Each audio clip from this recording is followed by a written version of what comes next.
Welcome to Unplug from Worldly Thinking, where we get into our next episode, Communicate with Confidence. With me to share this amazing and awesome information is Patrick. How you doing, Patrick? I'm good, man. I'm glad to be back and kind of building off the foundations that we laid on the making time teaching. Absolutely. And again, this is another one of those foundational pieces. And teaching people to communicate with confidence is not be like, hey, we're not going to boost your self-esteem and self-worth. No, this is about being able to have healthy conversations with people and not improperly using words or using words more accurately to avoid potential conflicts, potential misunderstandings that commonly happen with people when they're in the midst of conversation, like dialogues and debates. But Sure. also, when they're delivering discourse or delivering a diatribe, that they use proper words and better understand the words you're using. If you use these words inaccurately, it doesn't mean you're an idiot. It just means that you might be miscommunicating somebody, therefore might be misunderstanding a point you're attempting to make, which is why we talk to each other to begin with. So let's go ahead and get started with this. If you're listening live on the premiere, Patrick and I are probably out in the chat. We'll answer questions as we go along since we're not actually doing this live. And if you're watching on replay, feel free to leave your comments below. Patrick and or I will respond to an appropriate and timely manner. And of course, share this information with your friends, share the videos. Be sure to hit the subscribe button so you can get notifications when we're doing our next premieres or live shows. And, just spread the information, help people be better versions of themselves. That's the whole purpose and point of these. Go ahead and move on. So first, we're going to define language and communication. Language is the words, their pronunciation, and the methods of combining them that are used and understood by a community. A systematic means of communicating ideas or feelings by the use of conventionalized signs, sounds, gestures, or marks that have understood meanings. And again, communicating is just not about using things, it's about those things being understood by the audience. Communicate, to convey knowledge of or information about. Language is the primary method in which human beings communicate with one another. That's why this topic is foundational and so important to all the other things that we share. So what are the types of conversations? So that when you're understanding these, it'll give you a better framework for what's the point of the conversation. Discourse, a cooperative one-way conversation. The goal is to deliver information from the speaker or writer to the listener or readers. And that's a lot of what we do here, is just delivering information. However, at times I go on a diatribe, which is a competitive one-way conversation. The goal is to express ideas with passion, admonish those that disagree with you, and or inspire those who share the same perspective. And of course, there's the two-way conversations, which is first is a dialogue. It's a cooperative two-way conversation. The goal is for participants to exchange information and build relationship with one another. And finally, we have debate. It's a competitive two-way conversation. The goal is to win an argument or convince someone of your viewpoint, such as the other participant and or other third-party observers like you all out there in the audience. Anything you want to touch on those, Pat? Nope, just kind of the main point of this, over the next couple of slides, we'll get into it, is just um, kind of just defining terms right here. I think it's important that we understand, what we're saying, what we mean when we say something, because, like we said in the previous slide, communication is so important. It's how we interact mostly as humans. So really having a better understanding and a better way to communicate is going to be important, which kind of leads into the next slide of defining proper use of certain terms that you've probably heard your entire life. Get into those. The proper use of I am is declaring who you are or what you are willing to do. When you're defining who you are, you're talking about your state of being, which is I'm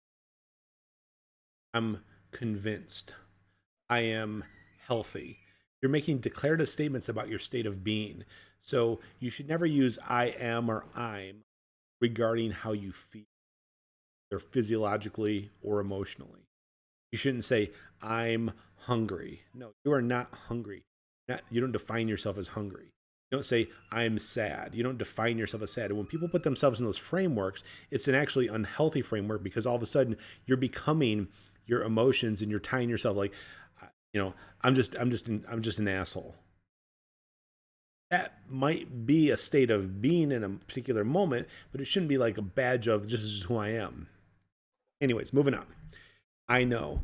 I know is declaring your factual truths, which are provable knowledge. So if you don't have an evidence based, or you can show somebody without a doubt that what you know is true, then what you're actually saying is I believe, or I have a belief about something, which is the next one. I believe is declaring your assumed truths, which are non-provable beliefs. So your non-provable truths or your assumed truths are non-provable beliefs.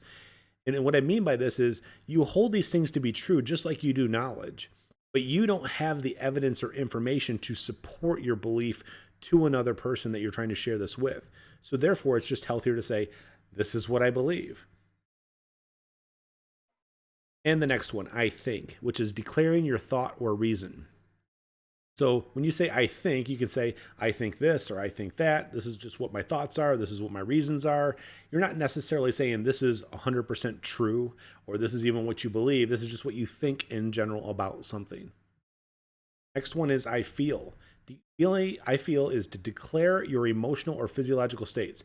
I am hungry. I am thirsty. I am tired.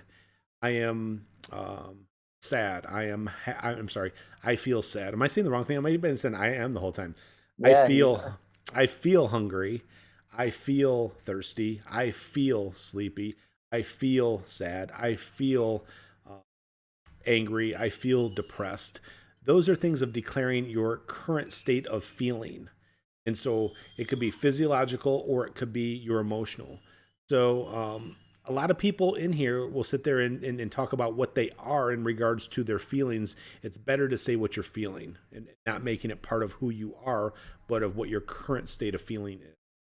Right. And I mean, just before we move on, do I feel like, but like John kind of provided a perfect example of sort of the habitual use of I am right there is, I It mean, is. it's just really, you have to be conscious of what you're saying if in order to improve in these areas because it's really difficult because we're just so used to saying, yeah, I'm hungry.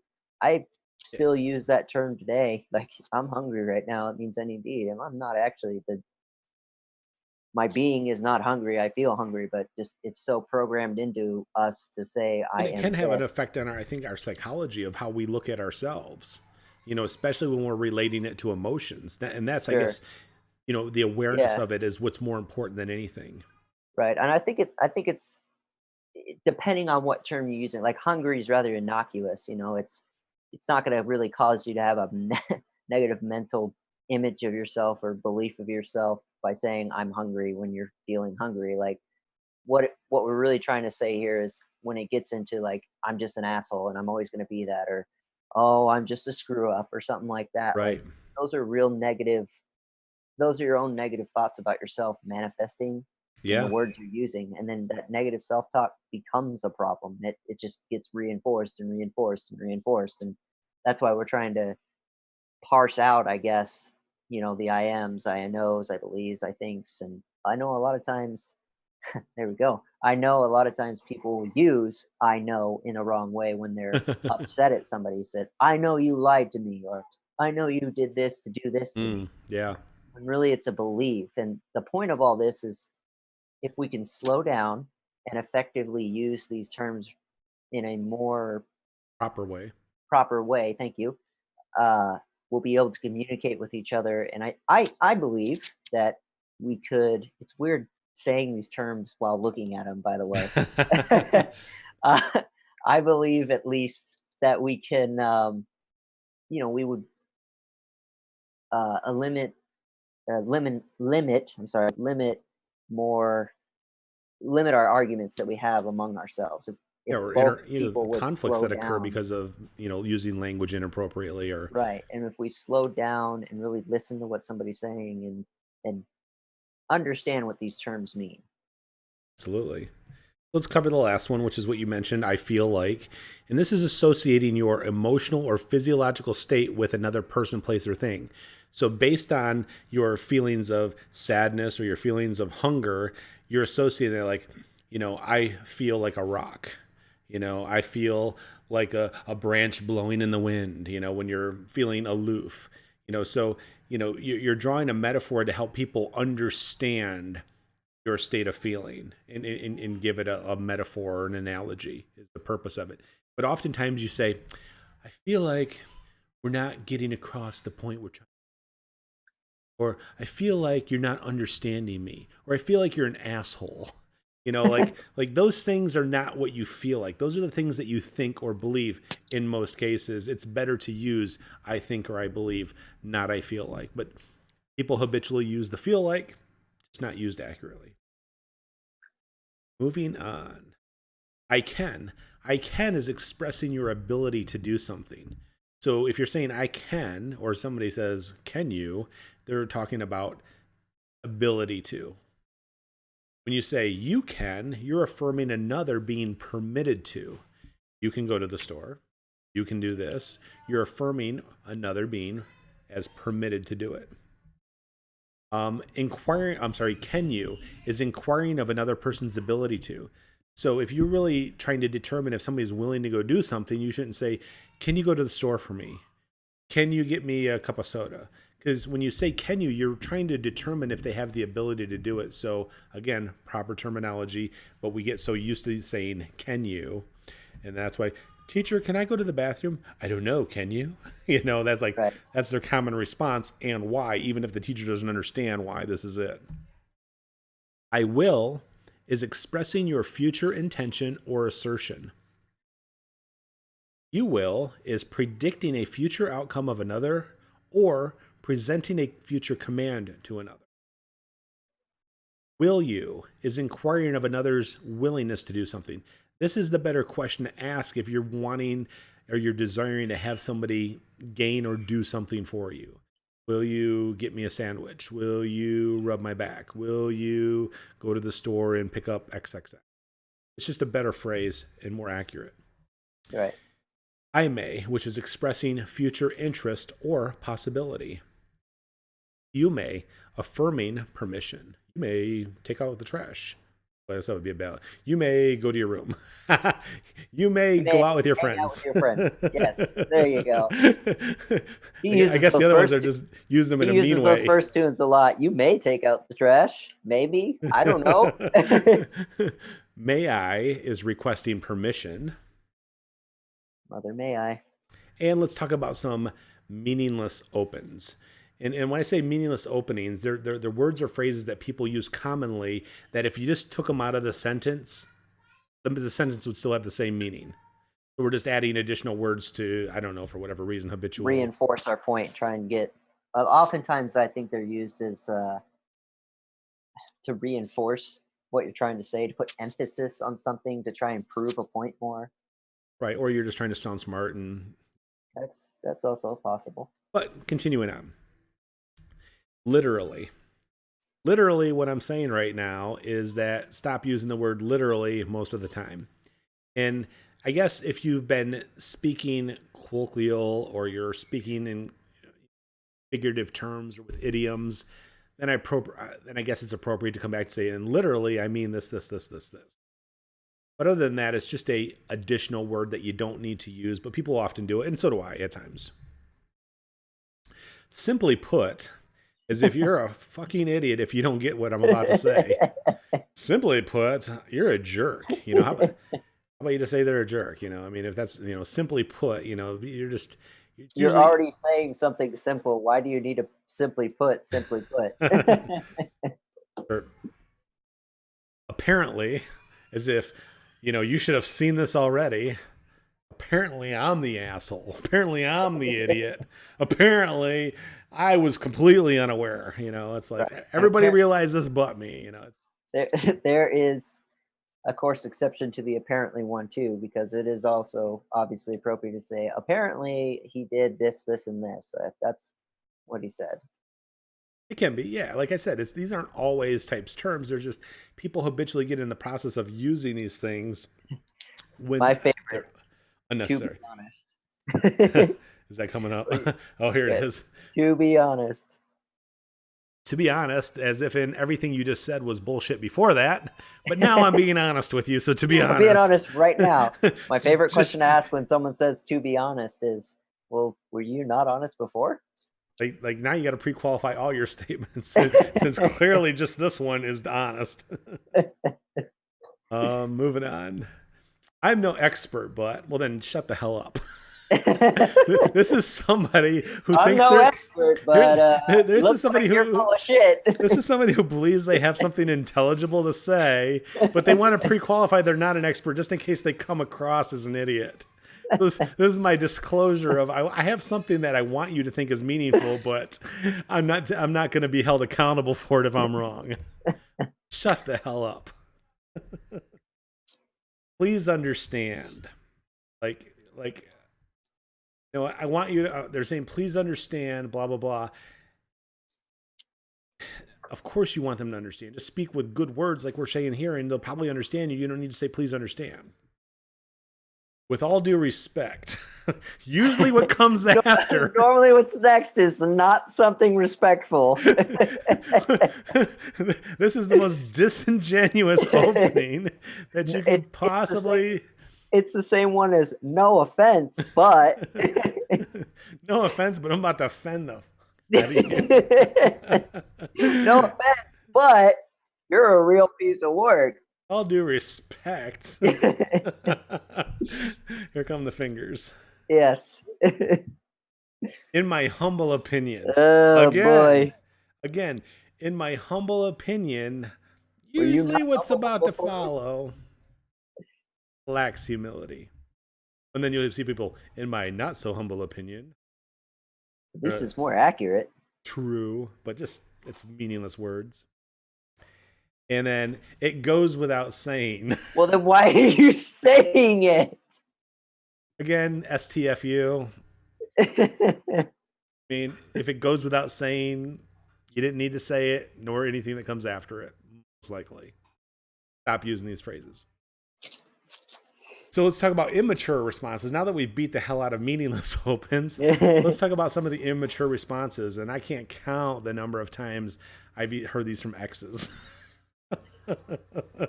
Oh boy, we're gonna go down a dark road there. Dark road. All right, so here's some immature responses you get. Whatever. Like whatever is usually something somebody says when they have nothing intelligible to say. Whatever. It's just don't say anything or say something that has meaning. You know you're obviously pissed off or fed up. That's why we're having the argument or debate. Another immature response. Fine. Fine. Obviously, if it was fine, you wouldn't be saying fine. I've heard fine a lot. Well, fine. Just fine. It's not fine. And if you go, oh, it's fine, I can go do that, you're probably going to get in trouble later. Yeah, don't do that. Follow John's advice and don't say that.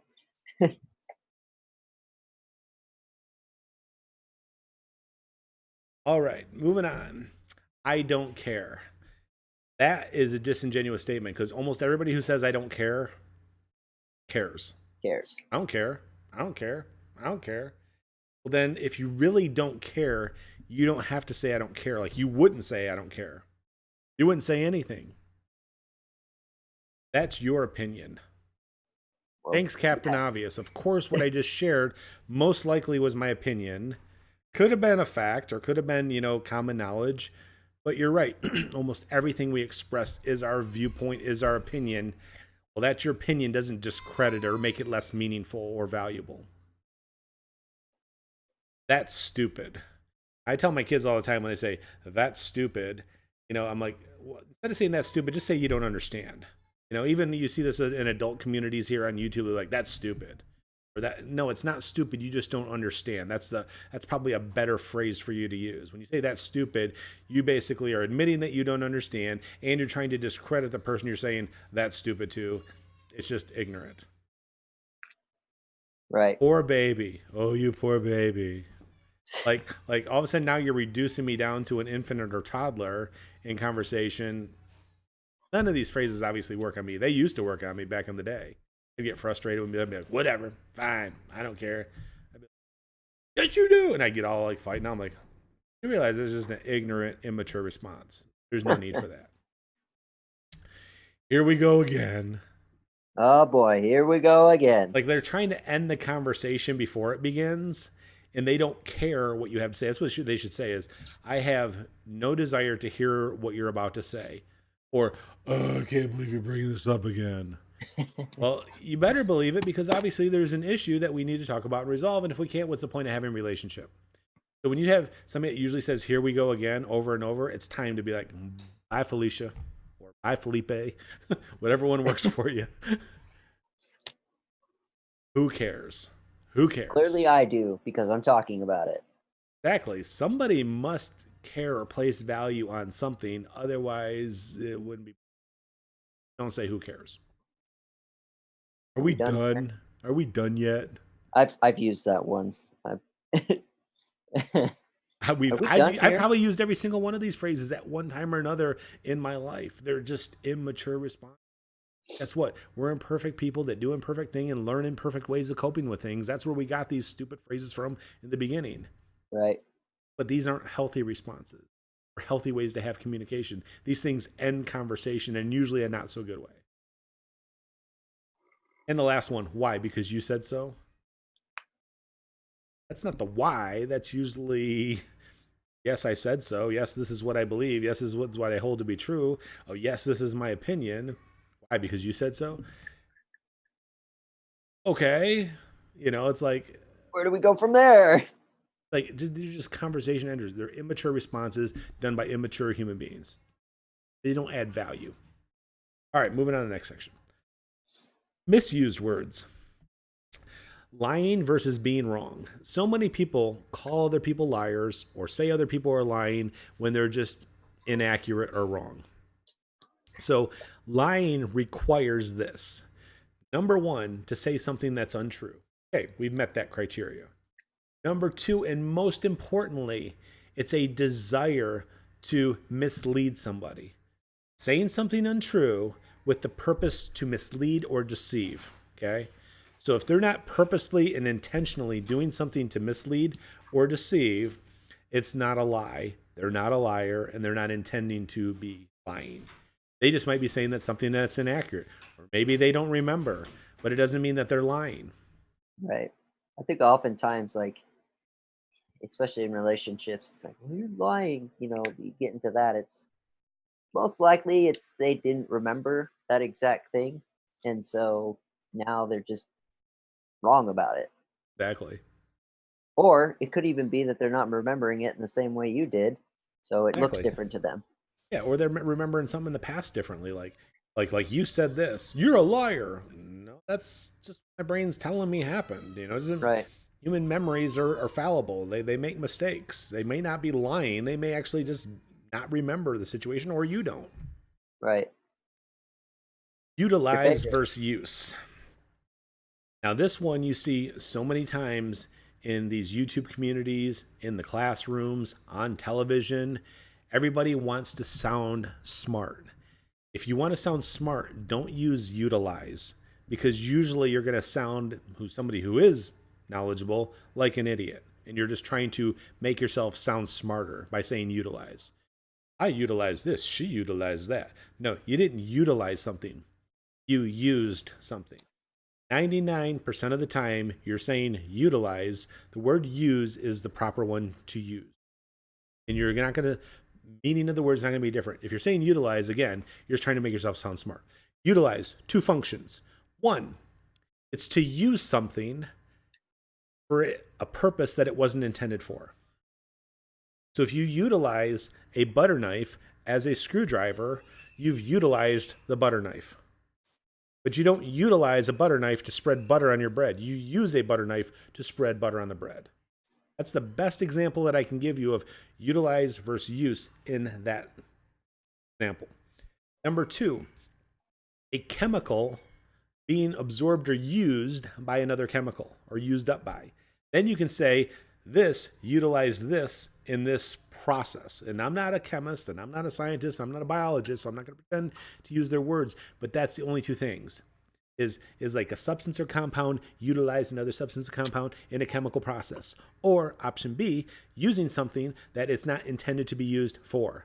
Then you can use utilize and be accurate. Otherwise, shut the hell up, use the word use You sound like an idiot. Stop doing that. Sorry, I guess that's one of my pet peeves. Yeah, it is. Utilizing the word wrong. Oh, shit. Whoa, whoa, whoa, whoa. Here's my deal. Rewind, rewind. All right. Using the word weary versus wary or leery. Okay, weary means to be worn out or tired. Wary or leery means to be cautious of. So when somebody goes, you need to be weary of that person. It's wary or leery, not combining them together as weary. But you hear it so often. They're like, hey, I'd be weary of that person if I were you. And I'd be like, I'm not. I'm going to be wary of them or leery of them. But you can combine them together if you're exhausted or tired or worn out of them. we can But it's just people using words improperly. we can make a whole list of these because There's your and tons. your and your is another one. There, and there. You know, people usually that's with spelling things where they're saying them. But even if you say your or your, when people are saying YOU apostrophe RE, it should be your. You know, it should have that your almost two syllables. Right. Whereas your is possession. But yeah, that usually is a typing and grammar thing that I'm grammar Nazi on. So what are the most common fallacies that people use in arguments or debates? Number one, good old ad hominem or ad hom. Ad hom officially is a strategy where the topic at hand is avoided by instead attacking the character, motive, or other attribute of the person making the argument rather than attacking the substance of the argument itself. That's what a fallacious ad hom argument is. Calling somebody an asshole in the midst of conversation, not an ad hom, but usually you'll see anybody in these YouTube communities, especially like as soon as somebody makes an attack, like, oh, that's ad hom. Well, if you're not debating a topic and trying to discredit somebody rather than attacking the topic, and you're just calling them that because you feel that way about them or you believe that way or you think that way about them, it's not an ad hom. It's just a personal attack. You're an asshole. Not saying that to discredit your argument, but in fact, as evidenced by my beliefs and observations and opinions, this is what I think of you. Next one.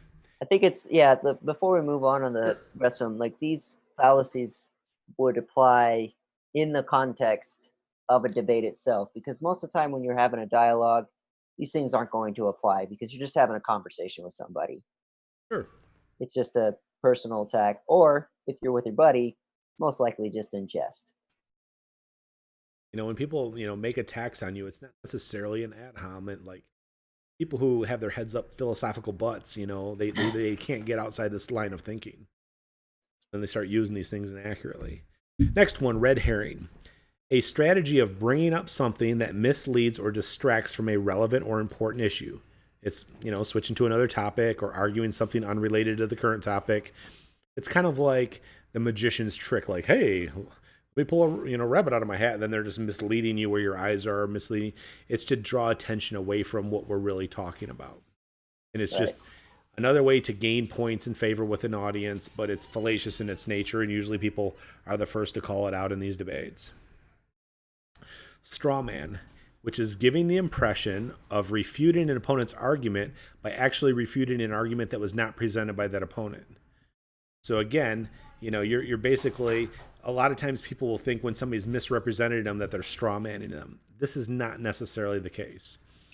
Again, it's giving the impression of refuting an opponent's argument by actually refuting an argument that was not presented. Like, like, I believe in God because of this, and be like, yes, the belief in God because of these reasons is wrong, and the person never said that. So again, it's drawing attention towards something that's just untrue. It's just another way to mislead the audience and make somebody look they believe something that they actually don't. Moving on to appeal to authority. A claimed authority's support is used as evidence for an argument's conclusion. Almost everybody in these communities are appealing to an authority because they don't really know the information themselves. And it's usually to quote so-and-so, to quote so-and-so, to quote so-and-so. Yeah, that's great to use those things. It's better to have arguments that are applicable in your own life in ways that you can put those things into practice and account for. Next, circular argument, a logical fallacy in which the reasoner begins with what they are trying to end with. And it's, I guess, the easiest one is, the Bible's true because the Bible says it's true. The Bible's the word of God because the Bible says it's the word of God is the most common circular argument, especially when you get out there and see these agnostic atheists and theists all battling with each other about who's right and who's wrong. Circular arguments. It's beginning to support an argument, assuming the argument's true already.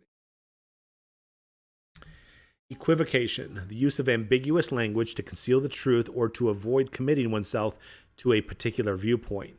And you'll see this when people don't want to get held to a belief that they hold to be true. And they'll equivocate around it because they don't want you to know what they actually believe or hold to be true.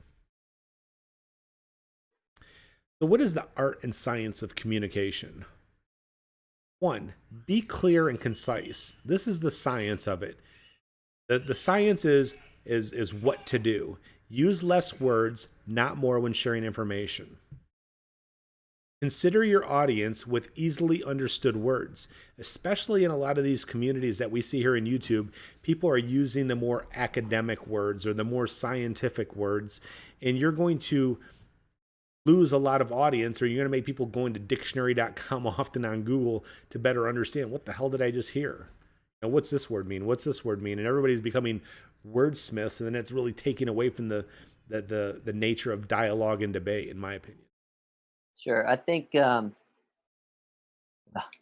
me saying using less words is something I'm still working on myself. But as far as using easily understood words, like I think it's really important to always consider your audience. And I'm not sure if it's always a malicious thing, but maybe they are trying to sound smart or they're just trying to, win points or something like that. But it is very important to make sure that who you're talking to, especially in a teaching environment, kind of like the one we're doing here, that you use words that people can easily understand and digest. You'll make more progress making your point I think in so. whatever context you're sitting in. And it's a kind of an easy example of it is like you wouldn't use the words you'd use with a 20-year-old on a 6-year-old. They're not going to quite understand those concepts. You break things down. Absolutely. And it's the same thing, like, if you're not at, like, a conference where everybody is already in the field or speaks the same language or something like that, I don't mean language like English or Spanish, but speaks the same technical language, then you should probably dumb it down some. Absolutely. If you're not in an academic setting, try your best not to use academic words is the easiest way to put it. Right, Number 2, improve your style. Your style is the art of what you do. It's how you deliver a message, whether it's using your hands, your tone of voice, uh, body language. This is how you do what you do. You see some people like, hey, I'm just going to talk. I'm going to slow down myself. I'm going to draw you in. And to me, sometimes it's disingenuous because they see other people do it and they try to mimic those things to gain a thing. I say be authentic, regardless of what you're to being clear and concise using the words that you use or trying to improve your approach or style to something. Be authentic and genuine in who you are. Like make it real. If you're an angry hothead, be a freaking angry hothead. That's just who you are in that moment. If you're somebody who's the calm nice guy, great, be the calm nice guy. Don't expect other people to be you. right, There's so many people like, if you really want to get your point across, you really shouldn't use words like blah blah blah. That's how I use words. That's how right, I do things. That's how I do me. You do you, I do me. I'm all about, hey, use this word instead of this word. It's a better word. I'll be like, oh, I never really considered that. It is a better word. But when it comes down to your style and your approach and how you use language, everybody's uniquely different. All right, let's move it on. So consider your intention and reception. This has everything to do with one's inner being, both the speaker and the listener. What is your purpose and how is it being received by the listener? Again, remember, communication and language is a two-way street. Hey, yo, psst, go lay down. There, redirection. Put the dog in the living room. It's now the both. So, Ah, anyways, it's considering who your audience is, and what you're trying to communicate and convey. Because if you're like, well, the end result is I want X, I want to be able to deliver X, and I want it to be received the way I deliver it. You have to consider who your audience is and whether they'll be able to receive it in the way that you present it. I think that's just important. You gotta consider, like, how I talk to my 2-year-old going to be different to how I talk to my 13 or 18-year-old. right, Just got to be different. How I talk to my friends is not how I talk to my wife. How I talk to my coworkers is not how I talk to my boss. right. You have to consider the audience for which you're trying to convey information to. And I think what tends to happen, especially in any, I mean, we see it a lot. It's pretty apparent in YouTube communities, but it happens all the time in any community you're in. It's like you get comfortable around the people you're in, and I think friendships somewhat develop whatever community's in. So if all you're exposed to is constantly using just academic language, what else do you know? Like it's just really, you kind of have to separate yourself. Like, I'm not in this community right now. I need to use a different, maybe, tone of voice, different language, different whatever. I'm like, I'm not with my clique right now, Sure. Yeah, absolutely. which I And, think was is where things like, I'm not sure if you things like empathetic listening and stuff like that comes in, which get into here next. especially when you get into channels that are just big echo chambers, with everybody just, kumbaya and patting each other on the back and supporting each other and not considering other things. There's no growth in an echo Right, chamber. There's no right, growth in it. And if you don't understand audiences that come there with opposing views, and your view is more healthy in its nature and you really want them to subscribe to it, you got to be able to understand where they're at and why they're at where they're at and how to help lead them to a better way of thinking and reasoning, or a better way of, for becoming a better version of themselves, like we talk about. right. Let's get into, sorry, the last part for considering your intentions and receptions. Learn to use active and empathetic listening skills. And these are the last two things that we're going to cover in this. Becoming, empowered into communication and becoming confident in your communication is learn to use active and empathetic listening skills. And I'm going to break those down in detail, and then we're going to wrap this teaching up. So let's start with active listening. The first step, or one of the first cues, is nonverbal responses to demonstrate listening. So this could be nodding your head, making good eye contact, your body language upright and postured, not like being disgusted with your arms crossed, doing things like that, looking away, looking at other things, not paying attention. But you're giving nonverbal responses to demonstrate that you're listening. You're nodding your head. You almost have a smile at times. Your body language is appropriate to that. You're interested in what the speaker is saying. Using eye contact, I already mentioned that. Okay, so verbal cues to demonstrate listening. Verbal cues are things saying like, right, okay, those are just verbal cues that as people are talking, you're letting them know that you're listening to what they have to say and that they should continue on speaking and what they're sharing. Short verbal comments to encourage the speaker. These are things like, interesting, please continue, sure, right, tell me more, So again, short verbal comments to encourage the speaker is another way to be an active listener, that you really care and want to hear the words that are coming out of the person's paraphrase statements. So when you're paraphrasing statements, this gives the speaker an opportunity to clarify things if they're being misunderstood. So I guess if they're say, hey, Patrick, what it sounds like you're saying is that I'm a bad friend because I don't call you more than twice a week. Is that what I'm hearing? That's exactly what I'm saying. And he could say, that's exactly what I'm saying. All right, cool. Now he feels heard by me. Or he'll be like, no, I don't think you're a bad friend. I just feel that our friendship could be better if we talked Right. more than twice a week. And I'm like, okay, so I'm not a bad friend. You would just like the friendship to be better. And so by paraphrasing the statement, you're giving the speaker an opportunity to hear their words back from your point of view. That's the benefit of paraphrasing. Reflecting feelings is letting somebody is an acknowledgement of how you perceive that they're feeling. Patrick's like, she did this and she did this and this, and I'm like, hey, Patrick, sounds like you're really upset or angry about that. Yeah. I'm just completely frustrated. And he might clarify it or be like, "No, I'm not angry. I'm just hurt. I'm just hurt over this."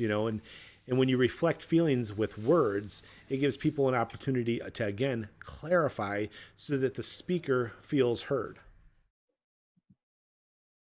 and ask open-ended questions. So when you're having a dialogue with somebody or you even having a debate with somebody, don't ask closed-ended statements. Closed-ended statements is what lawyers use when they're on the stand because they want to lead you in a specific direction.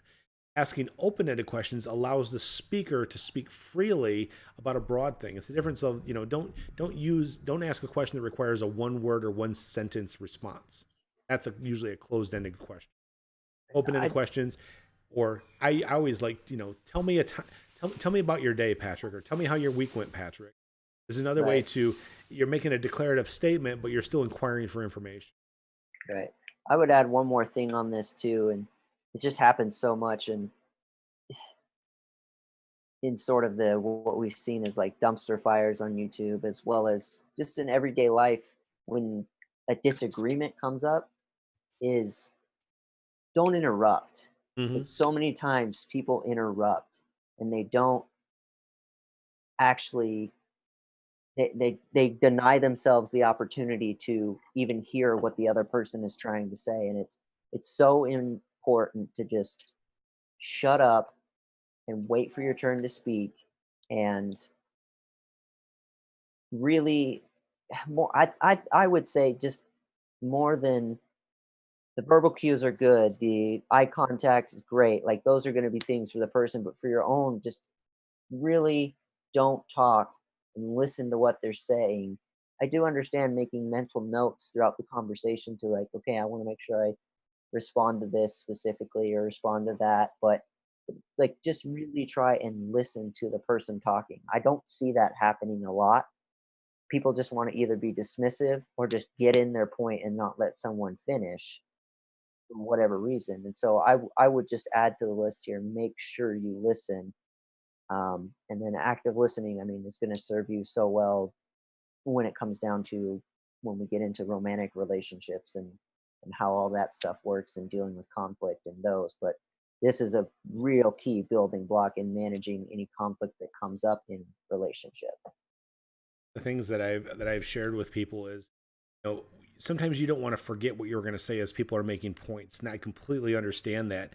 Have a Yeah, notepad and a pen handy at your side where you can jot down these things so you don't lose your thoughts, and then you can get absolutely. back to them after you're done listening to everything. So you may have to jot down two or three different responses or keywords that remind you to speak and talk about those things, but still, like Patrick said, do your best to listen and not interrupt. Generally, when I get interrupted over and over, people override me, I tell them they're listening with their mouth, because they're not Right, listening. They're talking. They don't care what I have to say. They want to rebut what I have to say without better understanding what I'm really trying to say. And usually they're going down and not getting it because they have a pre-assumed belief. And therefore they're trying to validate it and affirm it rather than going, now, what you believe is not true in regard to me, even though you want it to be, because then that makes what you're saying true. They listen with their mouths, and I tell them they listen with their mouths. Doing, and it's unhealthy, and we're not going to have proper dialogue or discourse, anything like that, if they're continuing to do. right. I just think it leads to a lot of unnecessary chaos, which I get. People like to watch that. I understand that completely, but just as much as you can to apply these, just really stop talking when it's not your turn to talk. Again and again, seems like a simple concept, but is not applied at all. And I've just noticed that when I actually, as I've done that more and more, I'm able to engage with whoever I'm talking with Mm-hmm. easier and really understand what they're saying and have a more effective conversation with somebody. And that ultimately provides more value in my own life, you know? Because the nature of relationship is important, whether it be friends, family, coworkers, acquaintances, intimate partner. That's why communication is so important, for all those different types of relationships. Sure. Which gets into our next one, which is the empathetic listening, the different components that go with empathetic listening. Empathetic listening is the ability to perceive the world from another's perspective and viewpoint. And again, we're talking about both emotional and cognitive empathy. So empathetic listening is trying to understand what the person is saying from their viewpoint, not your interpretation from your viewpoint of what they're saying. There's a difference to it. Empathy is not putting yourself in someone else's shoes. So whether it be cognitive empathy or emotional empathy, you're not putting yourself in their shoes. You're either feeling what they feel or thinking the way that they think. You must have the desire to be curious, not disinterested or indifferent, to have empathetic listening skills. You really have to be like, why are they thinking the way they're thinking? Why do they believe those things are true? Why do they hold to that position or to that truth? And that is empathetic listening. You must have interest in learning and growing more than being validated and justified in your own beliefs. Again, it's about curiosity. You're a unique collection of your knowledge, your experiences, the information that's been given to you.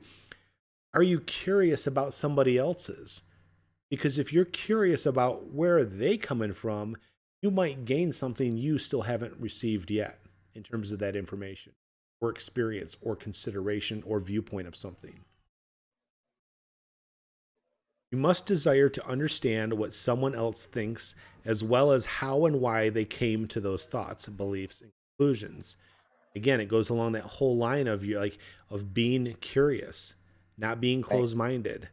Mm. You don't have just because you're trying to understand so where somebody's coming from doesn't mean you're going to validate or say that you condone what they've done or validate what they've done. They might have done something horrible, but you're still curious about what caused it because obviously there was something unhealthy or impaired or imperfect about their inner being that generated that poor behavior or poor. Right. And then the paraphrasing uh, technique that we mentioned on the last slide really comes in handy in that at this point right here, because unfortunately we can't necessarily read into someone's mind. Like, it takes a conversation, and it takes, as you paraphrase those statements back to them, they can clarify or affirm what you're thinking or believing, and then you can come to a better, it gives yourself an opportunity to better see into what their thought process is. Absolutely. And that's important if you're trying to communicate or convey an idea to where you're trying to share information. If you don't know where they're at, you're going to have a very difficult time reaching them in terms of helping them understand something better that could benefit and help them be a better version of themselves. Right. And the last one, remember, people are who they have become by what has been given to them through previous experiences and interactions. So again, we're all unique collections, information and experiences that we've been around, our genetic and biological makeup, everything that makes us is unique. And the more experiences we have and the more information we're exposed to, the better opportunity we have to become healthier and better information. We have more information to weigh. We have more experiences to consider. It doesn't mean that you have to sit there and go throw yourself out like, oh, you need to go experience all these horrible things so that you can become stronger. No, absolutely not. There's still ways for you to learn through information and experience that you don't have to directly be a part of something that could be horrific or traumatic or horrible. However, when you change the way that you perceive yourself and perceive others, understand yourself and understand others, you're going to be a better version of yourself and you're going to enjoy this life more and you're going to enjoy interactions and relationships better. Anything Sure. else you want to touch on before we head out? No, I think that kind of wraps everything up. So just thanks everybody for being here again. And like John said at the beginning, like, re-listen to these videos, talk about them within your circles, and start trying to apply some of the terms we did, like, I know and I believe, and start trying to recognize what terms you're using and how you can use them more correctly. Um, just start practicing some of the active listening skills and see how it works out in just your everyday conversations and how you engage with people on a day-to-day basis. But other than that, like, just appreciate everybody being here, and see you on the next one. All right, take care, guys, and go ahead and, like we said, subscribe to the channel, hit the like button, and we'll see you guys soon. Bye bye.